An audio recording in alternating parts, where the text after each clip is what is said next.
ओम शांति। 4 अगस्त 2020 बाबा के महावाक्य। मीठे बच्चे, अकाल मूरत बाप का बोलता चलता तख्त यह ब्रह्मा है। जब वह ब्रह्मा में आते हैं तब तुम ब्राह्मणों को रचते हैं। प्रश्न: अक्लमंद बच्चे किस राज को समझकर ठीक रीति से समझा सकते हैं? उत्तर: ब्रह्मा कौन है और वह ब्रह्मा तो विष्णु कैसे बनते हैं? प्रजापिता ब्रह्मा यहाँ है, वह कोई देवता नहीं। ब्रह्मा ने ही ब्राह्मणों द्वारा ज्ञान यज्ञ रचा है। यह सब राज अक्लमंद बच्चे ही समझकर समझा सकते हैं। घोड़े सवार और प्यादे तो इसमें मूंझ जाएंगे। गीत। ओम नमो शिवाय। ओम शांति। भक्ति में महिमा करते हैं एक की, महिमा तो गाते हैं ना, परंतु ना उनको जानते हैं, ना उनके यथार्थ परिचय को जानते हैं। अगर यथार्थ महिमा जानते तो वर्णन जरूर करते। तुम बच्चे जानते हो, ऊंच ते ऊंच है भगवान, चित्र मुख्य है उनका। ब्रह्मा की संतान भी होगी ना। तुम सब ब्राह्मण ठहरे, ब्रह्मा को भी ब्राह्मण जानेंगे और कोई नहीं जानते, इसलिए मूंझते हैं। यह ब्रह्मा कैसे हो सकता? ब्रह्मा को दिखाया है सूक्ष्म वतनवासी। अब प्रजापिता सूक्ष्म वतन में हो न सके, वहां रचना होती नहीं। इस पर तुम्हारे साथ बहुत वाद विवाद भी करते हैं। समझाना चाहिए, ब्रह्मा और ब्राह्मण हैं तो सही ना। जैसे क्राइस्ट से क्रिश्चियन अक्षर निकला है, बुद्ध से बौद्धि, इब्राहिम से इस्लामी, वैसे प्रजापिता ब्रह्मा से ब्राह्मण नामी ग्रामी हैं। आदि देव ब्रह्मा। वास्तव में ब्रह्मा को देवता नहीं कह सकते, यह भी रॉन्ग है।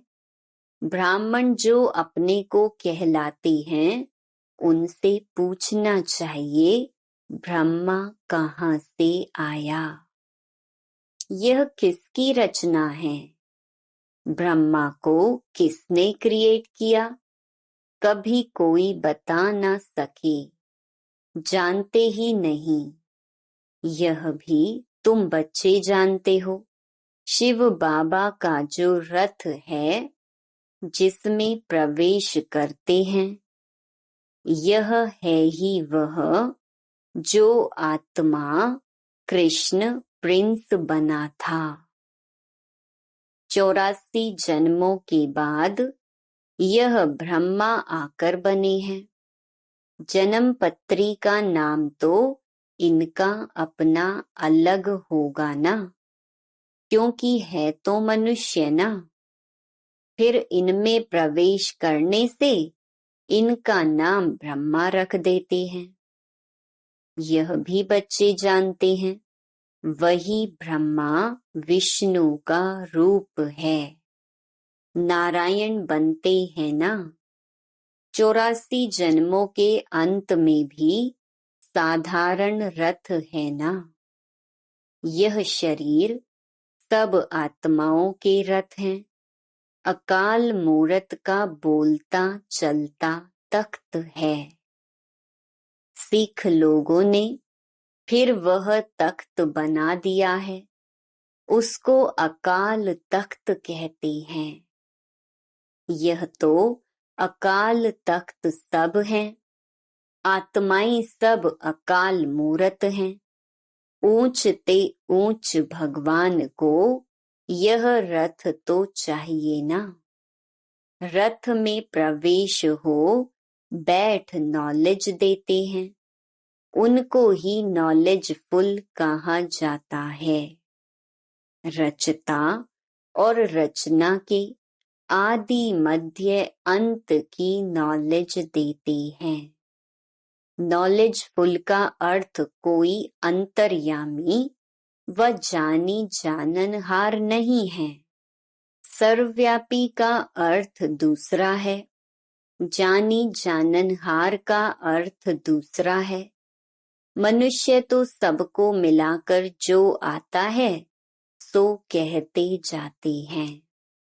अभी तुम बच्चे जानते हो, हम सब ब्राह्मण ब्रह्मा की औलाद हैं। हमारा कुल सबसे ऊंच है। वो लोग देवताओं को ऊंच रखते हैं, क्योंकि सतयुग आदि में देवता हुए हैं। प्रजापिता ब्रह्मा की औलाद ब्राह्मण होते हैं। यह कोई जानते नहीं सिवाय तुम बच्चों के। उनको पता भी कैसे पड़े, जबकि ब्रह्मा को सूक्ष्म वतन में समझ लेते हैं। वह जिस्मानी ब्राह्मण अलग हैं, जो पूजा करते हैं, धामा खाते हैं। तुम तो धामा आदि नहीं खाते हो। ब्रह्मा का राज अभी अच्छी रीति समझाना पड़ता है। बोलो और बातों को छोड़ बाप जिससे पतित से पावन बनना है, पहले उनको तो याद करो, फिर यह बातें भी समझ जाएंगे। थोड़ी बात में संशय पड़ने से बाप को ही छोड़ देते हैं। पहली मुख्य बात है अल्फ और बे। बाप कहते हैं माँ मेकम याद करो, मैं जरूर किसमें तो आऊंगा ना। उनका नाम भी होना चाहिए। उनको आकर रचता हूँ। ब्रह्मा के लिए तुमको समझाने का बहुत अक्ल चाहिए। प्यादे घोड़े सवार मूंज पड़ते हैं, अवस्था अनुसार समझाते हैं ना। प्रजापिता ब्रह्मा तो यहाँ है, ब्राह्मणों द्वारा ज्ञान यज्ञ रचते हैं, तो जरूर ब्राह्मण ही चाहिए ना।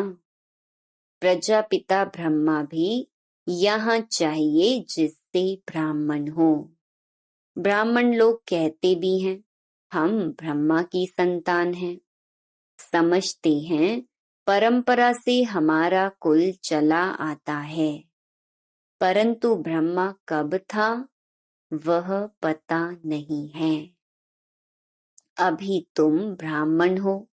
ब्राह्मण वह जो ब्रह्मा की संतान हो।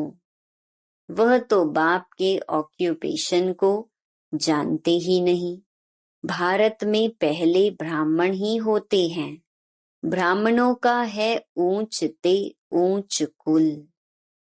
वह ब्राह्मण भी समझते हैं हमारा कुल जरूर ब्रह्मा से ही निकला होगा, परंतु कैसे कब वह वर्णन नहीं कर सकते।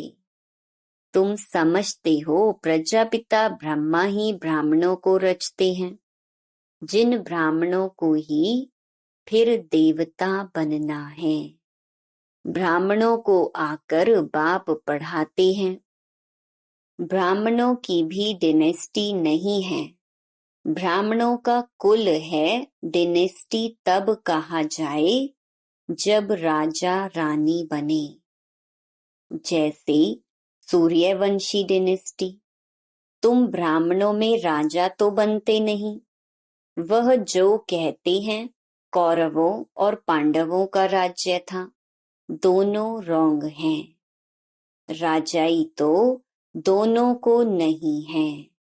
प्रजा का प्रजा पर राज्य है, उनको राजधानी नहीं कहेंगे, ताज है नहीं।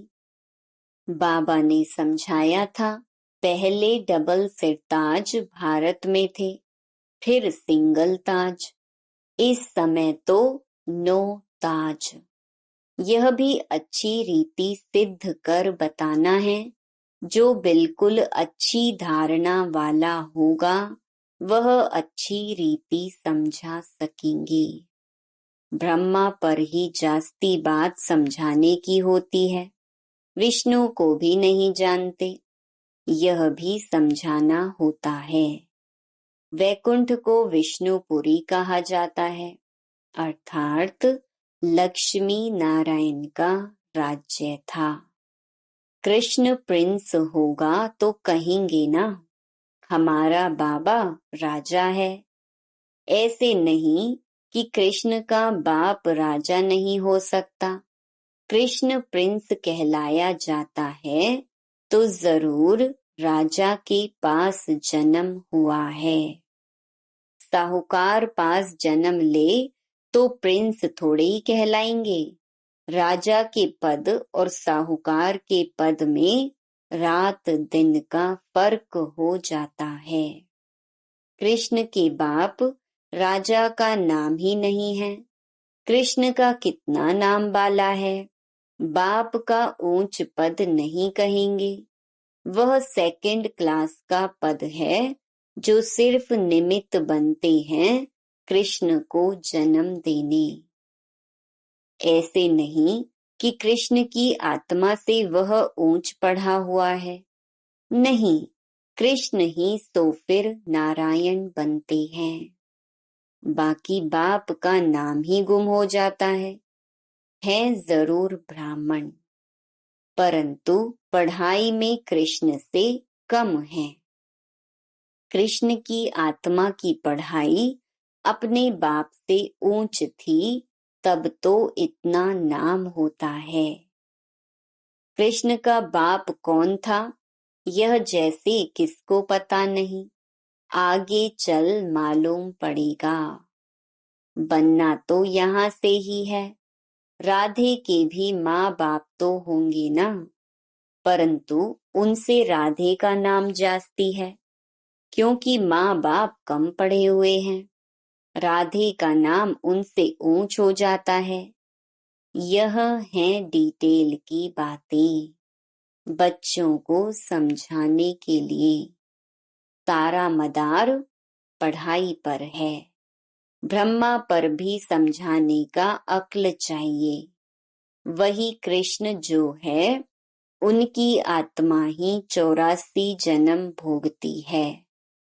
तुम भी 84 जन्म लेते हो। सब इकट्ठे तो नहीं आएंगे।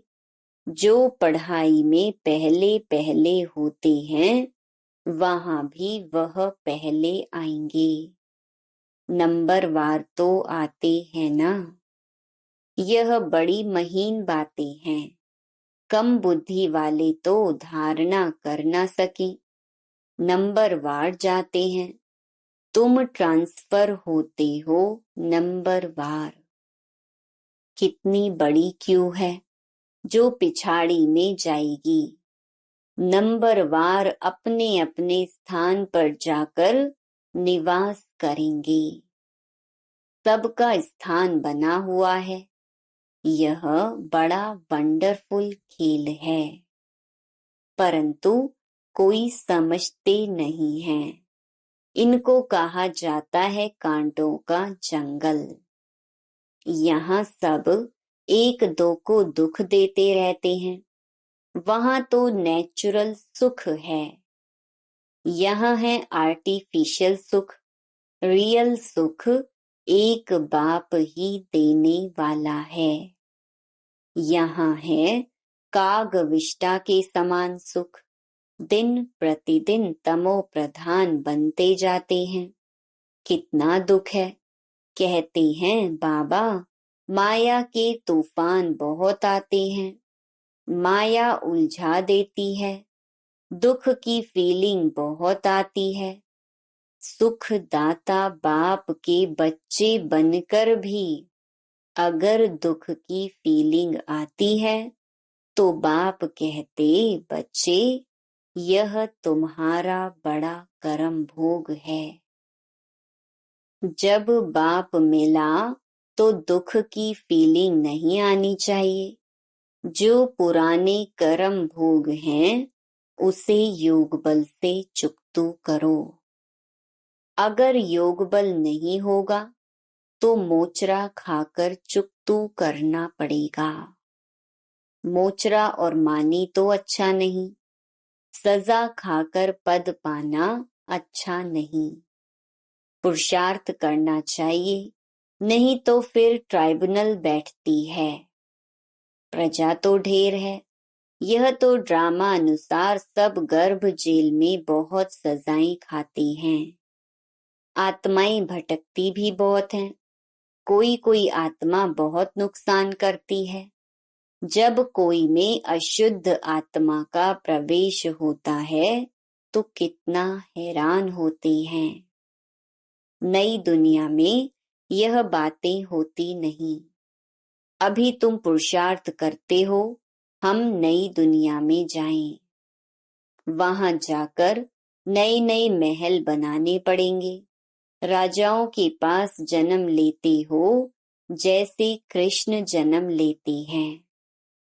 परंतु इतने महल आदि सब पहले से थोड़ी होते हैं, वह तो फिर बनाने पड़े। कौन रचते हैं? जिनके पास जन्म लेते हैं।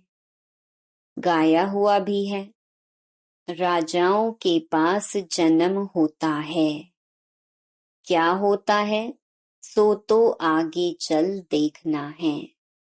अभी थोड़े ही बाबा बताएंगे, वह फिर आर्टिफिशियल नाटक हो जाए, इसलिए बताते कुछ भी नहीं है। ड्रामा में बताने की नोंद नहीं। बाप कहते हैं मैं भी पार्टधारी हूँ।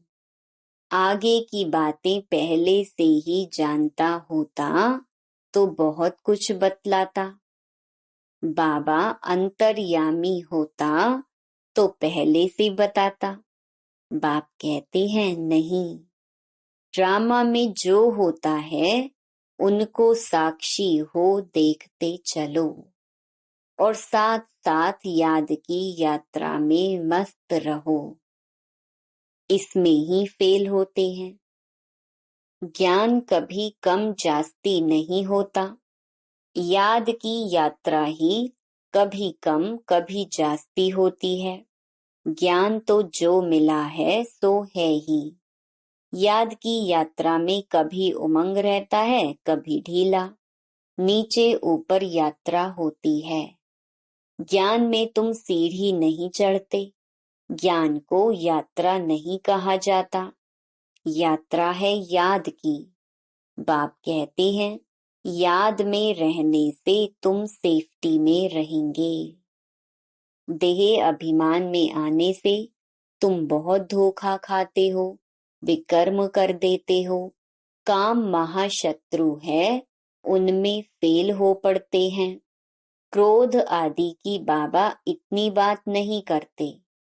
ज्ञान से या तो है सेकंड में जीवन मुक्ति, या तो फिर कहते सागर को शाही बनाओ तो भी पूरी नहीं हो, या तो सिर्फ कहते हैं अल्फ को याद करो। याद करना किसको कहा जाता यह थोड़े ही जानते हैं। कहते हैं कलयुग से हमको सतयुग में ले चलो। पुरानी दुनिया में है दुख। देखते हो बरसात में कितने मकान गिरते रहते हैं, कितने डूब जाते हैं। बरसात आदि यह नेचुरल कैलामिटीज भी होंगी। यह सब अचानक होता रहेगा। कुंभकर्ण की नींद में सोए हुए हैं। विनाश के समय जाएंगे, फिर क्या कर सकेंगे, मर जाएंगे। धरती भी जोर से हिलती है तूफान, बरसात आदि सब होता है। बॉम्ब्स भी फेंकते हैं, परंतु यहाँ एडिशन है सिविल वॉर। रक्त की नदियां गाई हुई हैं। यहाँ मारा मारी होती है। एक दो पर केस करते रहते हैं, तो लड़ेंगे भी जरूर। सब हैं निधन के, तुम हो धनी के। कोई लड़ाई आदि तुमको नहीं करनी है। ब्राह्मण बनने से तुम धनी के बन गए। धनी बाप को या पति को कहते हैं। शिव बाबा तो पतियों का पति है। सगाई हो जाती है तो फिर कहते हैं हम ऐसे पति के साथ कब मिलेंगी। आत्माएं कहती हैं शिव बाबा हमारी तो आपसे सगाई हो गई, अब आपसे हम मिले कैसे। कोई तो सच लिखते हैं, कोई तो बहुत छुपाते हैं। सच्चाई से लिखते नहीं कि बाबा हमसे यह भूल हो गई, क्षमा करो।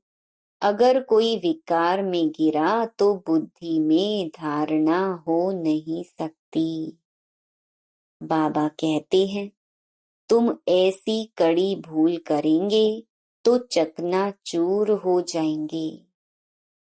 तुमको हम गोरा बनाने के लिए आए हैं, फिर तुम काला मुंह कैसे करते हो। भल स्वर्ग में आएंगे, पाई पैसे का पद पाएंगे। राजधानी स्थापन हो रही है ना। कोई तो हार खाकर जन्म जन्मांतर पद भ्रष्ट हो जाती हैं। कहेंगे बाप से तुम यह पद पाने आए हो। बाप इतना ऊंच बने, हम बच्चे फिर प्रजा थोड़ी बनेंगे। बाप गद्दी पर हो और बच्चा दास दासी बने, कितनी लज्जा की बात है। पिछाड़ी में तुमको सब साक्षात्कार होंगे, फिर बहुत पछताएंगे नाहिक ऐसा किया। सन्यासी भी ब्रह्मचर्य में रहते हैं तो विकारी सब उनको माथा टेकते हैं। पवित्रता का मान है, किसकी तकदीर में नहीं है तो बाप आकर पढ़ाते, फिर भी गफलत करते रहते हैं। याद ही नहीं करते, बहुत विकर्म बन जाते हैं। तुम बच्चों पर अब है बृहस्पति की दशा, इससे ऊंच दशा और कोई होती नहीं। दशाएं चक्र लगाती रहती हैं तुम बच्चों पर। अच्छा, मीठे मीठे तिकिलधे बच्चों प्रति मात पिता बाप दादा का याद प्यार और गुड मॉर्निंग। रूहानी बाप की रूहानी बच्चों को नमस्ते। धारणा के लिए मुख्य सार। पहला, इस ड्रामा की हर सीन को साक्षी होकर देखना है। एक बाप की याद में मस्त रहना है। याद की यात्रा में कभी उमंग कम ना हो। दूसरा, पढ़ाई में कभी गफलत नहीं करना। अपनी ऊंच तकदीर बनाने के लिए पवित्र जरूर बनना है। हार खाकर जन्म जन्मांतर के लिए पद भ्रष्ट नहीं करना है। वरदान, मन मनाभव के महामंत्र द्वारा सर्व दुखों से पार रहने वाले सदा सुख स्वरूप भव। जब किसी भी प्रकार का दुख आए तो मंत्र ले लो, जिससे दुख भाग जाएगा। स्वप्न में भी जरा भी दुख का अनुभव ना हो। तन बीमार हो जाए, धन नीचे ऊपर हो जाए, कुछ भी हो, लेकिन दुख की लहर अंदर नहीं आनी चाहिए। जैसे सागर में लहरें आती हैं और चली जाती हैं, लेकिन जिन्हें उन लहरों में लहराना आता है वह उसमें सुख का अनुभव करते हैं। लहर को जंप देकर ऐसे क्रॉस करते हैं जैसे खेल कर रहे हैं। तो सागर के बच्चे सुख स्वरूप हो, दुख की लहर भी ना आए। स्लोगन: हर संकल्प में दृढ़ता की विशेषता को प्रैक्टिकल में लाओ तो प्रत्यक्षता हो जाएगी। Om Shanti. To watch Peace of Mind channel videos on YouTube, subscribe us on youtube.com/tvpeaceofmind. Just a click for a peaceful life.